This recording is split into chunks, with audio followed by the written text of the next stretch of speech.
The Sony Bravia XR A80L, Sony's new OLED TV for 2023, is expected to be one of the most popular OLEDs on the market this year. But is it worthy of a place on your shortlist? Let's find out.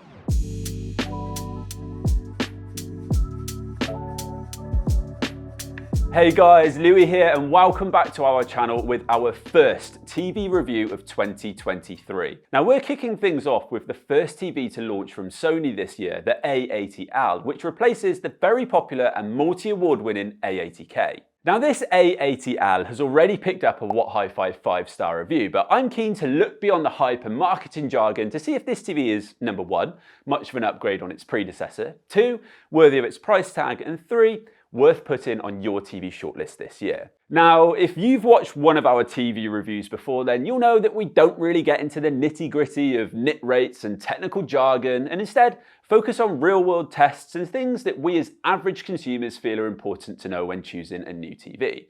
Now, we've got lots more TV reviews coming soon, as well as our TV buying guide, so be sure to subscribe so you don't miss all of that. So this A80L sits in the middle of Sony's 2023 range, above their LED models and below their premium QD OLED model. This year, Sony have taken a more simple approach when it comes to their OLED range, and where last year we had 5 options to choose from, this year we only have 3. The A80L, the A90K, which is a continued model from last year, available in 42-inch and 48-inch only, and the A95L QD OLED, which sits at the top of the range. Now it's worth highlighting that you might see A84L models, which is a slight variant on the A80L with a few minor tweaks, but on the whole, very similar, so this review will be relevant for that model too. Now price-wise, Sony traditionally sit in the more premium category compared with some of their competitors, and this model launched with prices ranging from £2,399 for the 55-inch model to £5,499 for the 83-inch. Though I will add that pricing does tend to fluctuate, so make sure you double check on the most up-to-date prices if you are interested in this TV.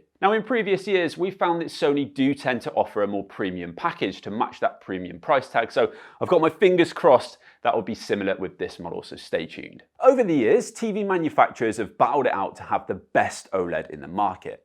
However, last year we saw the rise of mini LED and QD OLEDs, which took a little bit of the attention away from OLED. But OLEDs still remain one of the most popular options for people looking for a new TV and offer a great alternative to LED models. If you're not 100% sure, OLED TVs have self-lit pixels which can be individually turned on and off, which gives more control over the picture and means that we can get true blacks, and that's going to give better contrast and help colours pop off the screen. Generally speaking, OLED models aren't as bright as LED panels, but they are preferable for those looking for a more cinematic picture. Now the A80L isn't a premium OLED, so it's not boasting MLA or QD OLED technology, but to be honest, I wasn't expecting it to. Instead, I'm looking for an overall quality performance and hopefully some improvements on last year's model, the A80K.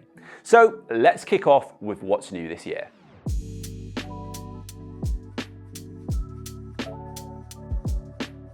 First things first, these stands have been slimmed down from last year, and as always, this is a nice slim model which looks good on a stand or wall mounted. Now also new for this year is an eco dashboard which appears as an app on the homepage. Now from here you can monitor how eco-friendly you're being and how much power you're saving with your different settings. Now you can see here, if I make changes to the idle power off setting here, this tree will grow to show that I'm being more eco-friendly. Now personally, I would turn this off as I want my OLED to be as bright as possible, but you can definitely play around here to save some money and be a little bit more eco-conscious. Another change this year is a new game menu, but I'm going to save that for my gaming section of this review. However, the last difference this year to mention is improvements to the XR cognitive processor. Now the processor is essentially the brains behind what we see and hear from a TV, and the cognitive processor has been designed to provide as realistic a performance as possible. Now this year we see another tweak with the introduction of XR Clear Image. Now the main focus of this update is around upscaling lower resolution video content to 4K resolution. Now we don't watch a lot of non-4K content, but in testing with lower resolution formats, this seems to work well and upscales content nicely without getting any fuzziness or noise. Now disappointingly, there's no heatsink on this TV like there was in the A90J, which I thought would be a good way to upgrade this model from last year's A80K. But it does offer a unique heat mapping software which has been designed to support the panel when it comes to increased brightness. You're not going to get the same level as you would with an MLA OLED or QD OLED, but they are definitely pushing OLED brightness more each year. Straight off the bat, we can see there hasn't been a big overhaul with this model, and it's not a drastic improvement on last year's A80K. When we come to picture quality, you'll see there have been some tweaks and enhancements, and overall it is a better package. But if you are able to grab a deal on last year's A80K, then that could be a clever use of your money and still give you a great TV. But in terms of evolutions, the A80L still stands to be a strong contender this year. So let's dive into the review.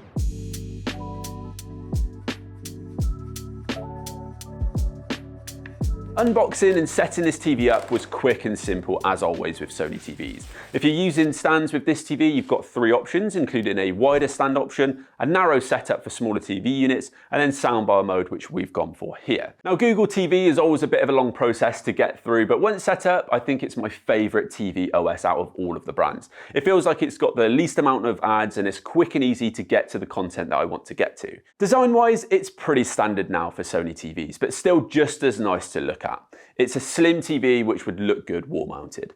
It is slightly deeper than something like the C3, but that's to accommodate the actuators that we've got in this TV for sound. Now around the edge, we've got a super slim bezel which does look premium and maximizes how much of the screen that we're seeing. In terms of connections, we've got 4 HDMI ports, 2 of which are 48 gigabit per second HDMI 2.1 ports with full 2.1 bandwidth. Now I wish they had increased this to 4 HDMI 2.1 ports, as one of these is the eARC, so if you've got a soundbar and a PS5 like we do, then we can't add another source. We've then got all of the usual connections that I'll flash up on screen for you guys now. Now we're all set up, I've split my testing of this TV into 3 sections: picture quality, audio, and gaming.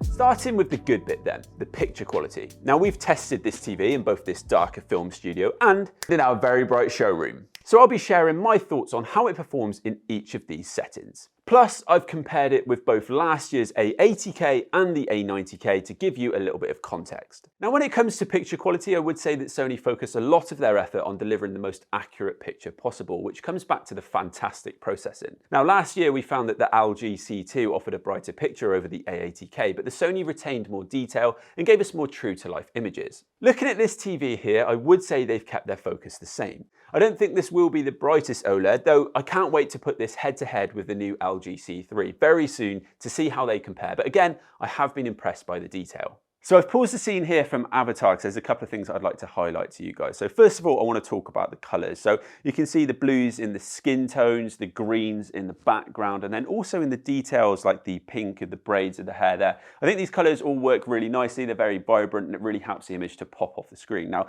that's also helped by the contrast. You can see the deep blacks in the hair versus the brighter whites like on the outside of the shoulder, and then also these little bits up in the hair there as well. Now, of course, this all helps with the depth of field as well. So you can see that it's really nice and sharp in focus, and then you've got a nice roll off into the background where it's nice and blurred. So rather than just show you guys an animation, I also wanted to pause another scene here from Top Gun to talk in a little bit more detail about textures and skin tone. So as you can see on Rooster's face here, I think this gives a really accurate representation of true to life skin tone. So we can see some pink across the forehead, across the ridge of the nose, and also on the cheeks. And the details and texture all give a more true to life picture. And the same can be said for the texture in the clothing. So if you take a closer look at things like the badges and the stitching next to the shoulder.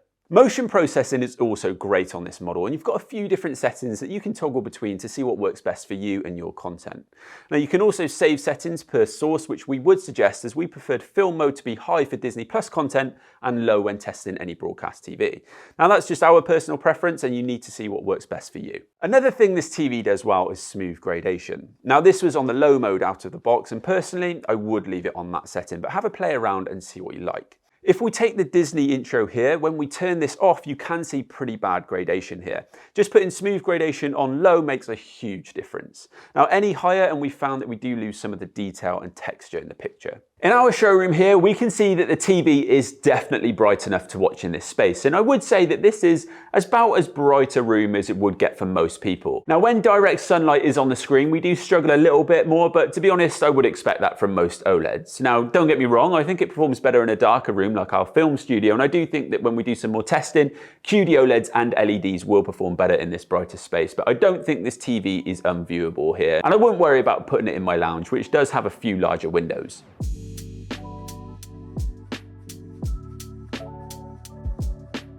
Now, there's still no HDR10 Plus on this model, but for HDR10 content, I would say again, I've been impressed by the level of details and what that adds in terms of realism, again with the texture on skin or clothing. I think it's a nicely balanced picture. It's not so bright that it's blown out, and it's not so deep in contrast that I lose the details in the darker areas. Now, when we've tested the different Dolby Vision settings, my thoughts are the exact same as last year, that Dolby Vision Bright is best. We get vibrant colours, the whites are pure and bright, and overall it's a more impressive picture. Now, as always, we've got lots of different settings and picture modes on this TV. For our testing, we've had it in the settings it arrived in, and we're in standard mode. But if I flick through these different picture modes, you can see there's options here to adjust performance to suit your personal preferences. Now, I know vivid mode causes some conflict where lots of people prefer it and others think you're ruining the image, so I would say all of this is down to personal preference. So over the past week or so, I have done some comparisons with the other TVs that we currently have in our showroom to see how this model stands up. Now, our C3 hasn't arrived yet, so you'll have to stay tuned for that comparison. And I'll also do a comparison with the X90L soon, as I know lots of people like to see the differences between OLED and full array LED and the benefits of each. But do also let me know in the comments any other comparisons that you guys would like to see. And no, I've not forgotten about the A95L. I'm excited to test that one out and compare it with this A80L, but it's looking like that'll be a little bit later on this year.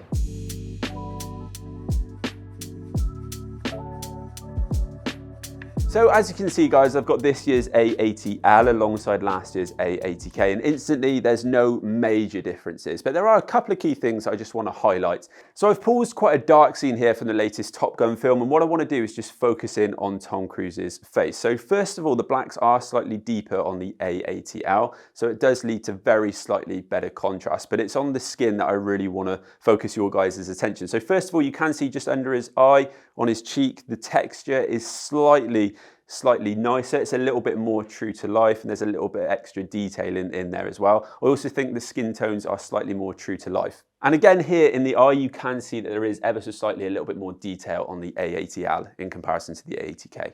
For me, having watched these for several hours with a variety of content, I can't notice a step up in brightness. Now, that's not to say there will be no difference if I was to get some testing kit out and measure the nit rates and so on, but from real world testing, it's comparable to last year's model. And for me, it's a reminder of why specs and testing isn't the full picture. Excuse the pun. It's these incremental changes, but they do mean that when you look at the two side by side, you are more drawn to this A80L here. So we've been doing some blind A and B testing with everybody in the office, and they've all said that they do prefer the picture on the A80L. It's just really hard to put your finger on exactly why. So it is a better picture quality, but just. So for context, I've swapped out the A80K for the A90K, which is one of the Master Series OLEDs from Sony, which was released last year. Now straight away, you can see that it delivers a step up in brightness, and the overall picture pops off the screen more. Now I would say that the colours are slightly richer on this model, helping to add to the realism of the picture. So for those looking for a slightly smaller OLED, I still think that the A90K is a really good option for this year.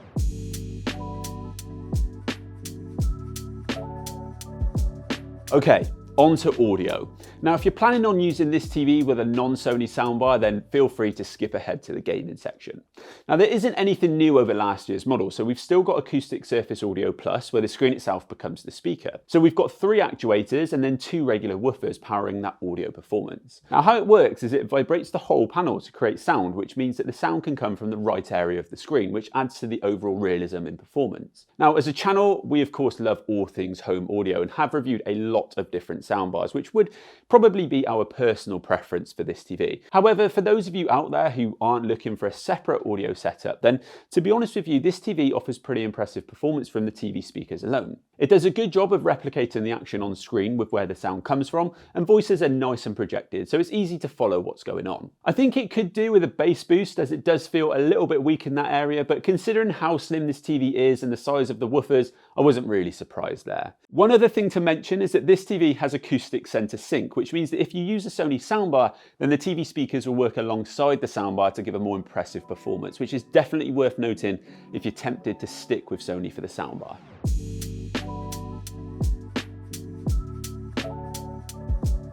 Finally, how does this TV perform for gaming? Well, we've got 4K 120Hz VRR and ALLM, and I think this is a really solid option for gamers. Now, I would say that this TV has clearly been designed with the PS5 in mind, and they're actually calling it perfect for PlayStation. Because of that, there are benefits that you unlock when you connect it up to a PS5.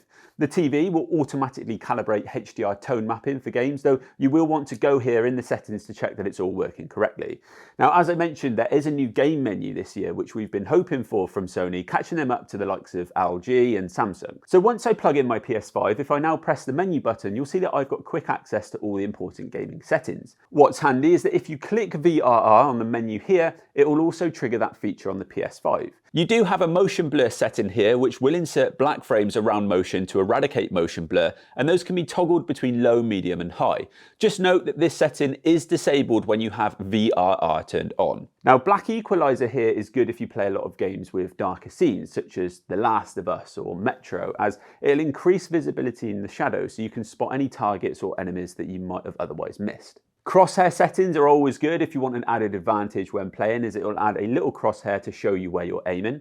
Finally, Sony have announced that there will be custom screen sizes on this model, which will let you adjust the size of the gaming area for a narrower field of view, which is great if you're coming from a monitor or playing a lot of first-person shooter games. Now, this setting doesn't appear to be on our model just yet, but I presume this is coming in an update sometime soon. Now, in my testing, I really enjoyed this TV for gaming. The realistic picture, depth of contrast and vivid colours make for a really immersive gaming experience and draw you into whatever you're playing. Motion is very well handled, especially with those extra settings that you've got, and I've definitely had no issues with frame rate while I've been playing.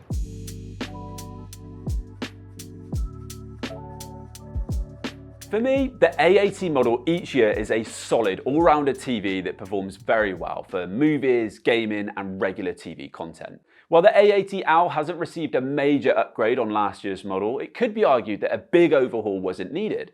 It's possible that Sony have chosen to innovate more with their QD OLED and mini LED models, but it's also possible that the A80K and even the 2021 A80J TVs offered such a strong quality performance that this hasn't required as much innovation. I don't think Sony are looking to push this A80 model to be the most premium OLED they can make. I think it's sitting at that place in the range that gives people the choice of accessing great OLED performance without that top of the range price tag. And that's why I think this is sitting in that sweet spot of OLED performance. And truthfully, I think this will be a tough model to beat around this price point. But I do think there will be other options coming in at a lower price point which will offer a great performance. I'm thinking here of the C3 especially. So I'm looking forward to putting these head to head and giving this A80L some good competition. Is it worth the price tag? Well, there's no denying this is a more premium priced OLED, but I do think that they've backed that up with quality premium performance. Now, of course, more testing and comparisons need to come before I can see where this TV sits this year, but for now, I'm really interested in what you guys think of this model. Is the A80L doing enough to earn a place in your living room? Let me know in the comments below. Thank you guys for watching, and I'll catch you all next time.